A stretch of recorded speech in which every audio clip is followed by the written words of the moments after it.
Nick Parker gave us a great start tonight. He's been excellent in his last two starts, Duke and then tonight. That's what we need. We need guys go out there and command the game early on and give our offense a chance to get going. It was a great offensive night for us. Certainly Farrell and Geloff and Ethan Anderson really set the tone there in the first inning with a big 3-run home run. It's really hard to do what we did today. In the first inning, we scored 3 runs with nobody on and 2 outs. In the inning that we scored 7 runs, we hadn't scored and we had 2 outs.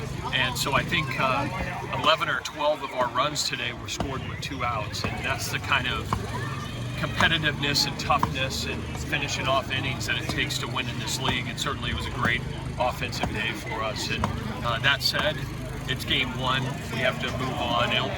Louisville's got a great club, and we're going to need to continue to play like we did tonight to have a chance to win tomorrow.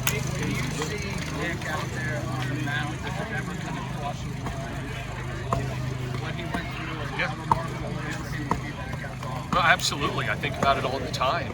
When he got hit against Florida State, I think that was the fastest I've ever run in the last 25 years when I ran to the mound, and I was just candidly, first and foremost, I was concerned for his life.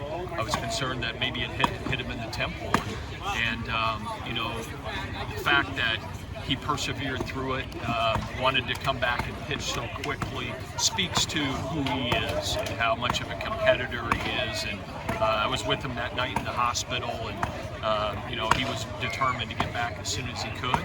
And it took him a start or 2 to get back to his form, but he's certainly pitching great baseball for us and speaks to who he is. You all haven't won a game 1 of series in over a month. Oh, wow.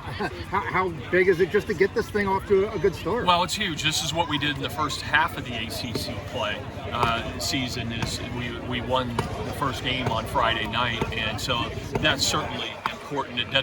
That said, it doesn't have anything to do with tomorrow or the next day, but when you got the first one in your pocket, certainly that can make a difference and enhance your chances of potentially winning the series, and it's going to take everything we've got. Do you think any of the sharpness play was a result of playing that game on Wednesday and getting some of the rust off? I think so. There's been years in the past that we haven't played for 10 days. Typically in a normal year, we play on Tuesday, and then we don't play until the following Friday, and that's a long time to not play this game. So being able to play that game on Wednesday was huge, and I got to give the credit to our people in academics in the university for approving it to allow it to happen.